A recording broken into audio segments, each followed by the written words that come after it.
Hey everybody, it's Jason with Parallel Reality coming back with you today with an article from the Daily Signal dated June 1st. It says 5 years after the Floyd riots, the left's thirst for political violence has not quenched. And here is a picture of that Luigi Mangione character who executed a dude, a healthcare CEO, a United Healthcare CEO, in cold blood. And these people think that he's the good guy, which he is absolutely most certainly not. But let's get into it. It says 5 years after the death of George Floyd, the political left is increasingly embracing violence as legitimate action, aided and abetted by soft-on-crime forces funded by billionaire George Soros. Can we not use, the RICO Act against this dude? I mean, seriously. I want, if someone out there actually hears this that's, a lawyer, can you tell me? Is that possible? Because it seems like the organizations that he supports are committing crimes, and we kind of already can trace it back to him. And we know the organizations, but, whatever. So Floyd's death sparked numerous deaths and other violence, including massive property damage to predominantly black neighborhoods and businesses. The Minneapolis-St. Paul riots alone saw 2 people killed, 604 people arrested, and up to $2 billion in property damage. So it's 5 years later, and we're already seeing signs of another summer of love. Yeah, can't wait. Can you? It says Elias Rodriguez, the suspect, arrested for allegedly murdering 2 Israeli embassy employees in Washington, D.C. on May 21st, has been defended by members of socialist organization affiliated with House Squad members and by the treasurer of Black Voters Matter, Black Voters Matter America. God, why can I not say this? Black Voters Matter Action PAC. There we go. A Democrat super PAC funded with millions of Soros dollars. It says Chuck Ross from the Washington Free Beacon also reports 21 organizations, along with Democratic activist Kamau Franklin, signed an open letter in support of Rodriguez, organized by the Tariq El-Tahrir Youth and Student Network. It calls Rodriguez's shooting of Israeli diplomats Sarah Milgram and Yaron Lashinsky outside of Capitol Jewish Museum fully justified, eminently defensible, and morally righteous. It's literally none of those, you absolutely backwards MFer. God, I really want to swear, but I'm not going to. But this is someone who is moral. This person doesn't have morals, okay? Or you can say that they've been completely inverted. Okay, this is a bad person if you're saying that about anybody. Okay, unless the people that were killed, I guess, were terrorists. If it was Osama bin Laden, I'd be like, well, okay, he's got a point. But if it's just 2 kids, and if you heard about the way the girl was executed, she was executed. Okay, go read about that.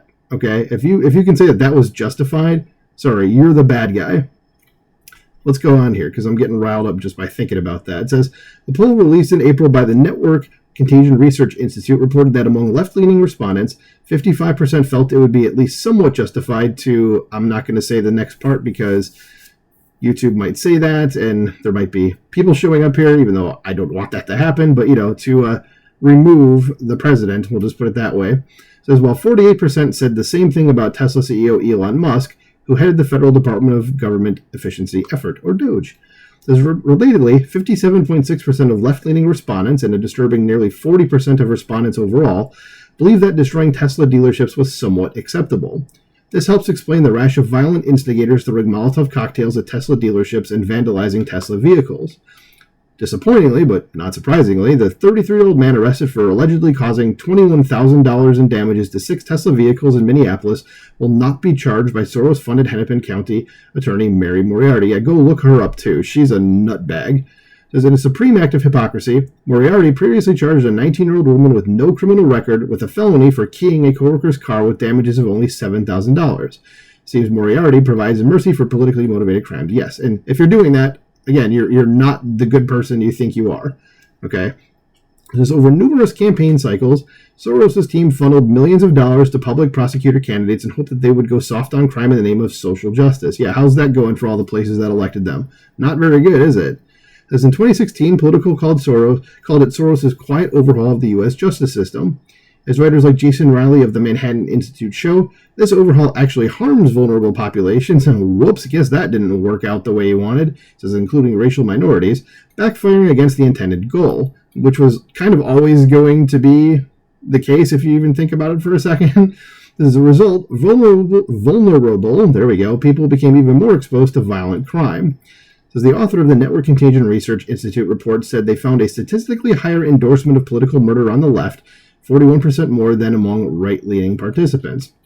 It's no wonder, then, that Luigi Mangione, the man arrested for allegedly murdering United Healthcare CEO Brian Thompson in a brutal December Manhattan execution, and I don't... See, this is when I say, like, I don't know why they say allegedly, considering, like, we can see it. It's on video. And we kind of know it's him, but whatever. Says, so he's been sainted by the left, including Taylor Lorenz, a former New York Times and Washington Post reporter. And I've said before, I think I said it in yesterday's video, like, do not look up who she is, because she's just a, if you want to see someone that just has, like, no conscience and no morals, that would be her. It says, Lorenz shockingly claims she felt joy, like I said, no morals, upon learning of Thompson's death because, in her view, the healthcare executive had himself murdered tens of thousands of Americans, which he obviously did not do. Lorenz said women gush over Mangione as a morally good man, which is hard to find. Yes, that's who she finds as a morally good man, is a murderer. You know, he killed a CEO of a company because of healthcare stuff. Okay, stuff that had, like, you know, nothing to do with him. No, he's a murderer. So but that's who Taylor Lorenz finds acceptable as being a good man. Yeah, okay. It says, further desensitizing our culture against violence, former FBI Director James Comey posted a photo on his Instagram account with the seashells on the beach forming the numbers 8647. It says, cool shell formation on my beach walk, Comey wrote. And if you don't know what that means, 86 is a term for kill, and 47 would be, you know, Donald Trump is the 47th president of the United States. So you put it together. This is Dan Scavino, White House Deputy Chief of Staff, claimed it was a call to assassinate Trump. I mean, it is. It was already survived 2 assassination attempts, including one that sliced Trump's ear and killed a Trump rally-goer. Oh, here, it defines it anyway. I didn't realize it was going to do that. So it says, the slang and formal meaning of 86 means to remove or destroy something. Well, okay, so I was slightly off about that. It says Trump is the 47th president and frequently referred to as 47. It says Comey soon removed the post, claiming in a subsequent post that I didn't realize some folks associate those numbers with violence. It never occurred to me, but I oppose violence of any kind, so I took the post down. No, you're just a lying piece of crap like you were in your actual job. Thus, he has maintained this position in numerous interviews while plugging his new book. It says Comey's claims ring hollow, given his high-ranking former position. He's the latest in a string of high-profile anti-Trump figures who find it acceptable to endorse violence because their team kept failing at the ballot box.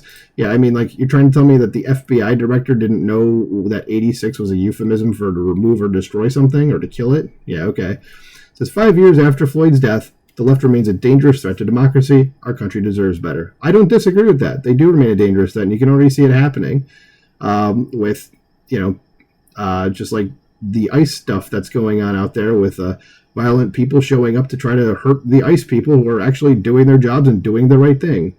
But anyway, let me know what you think about this in the comments below. Please like, share, and subscribe, and I will talk to you soon. Bye.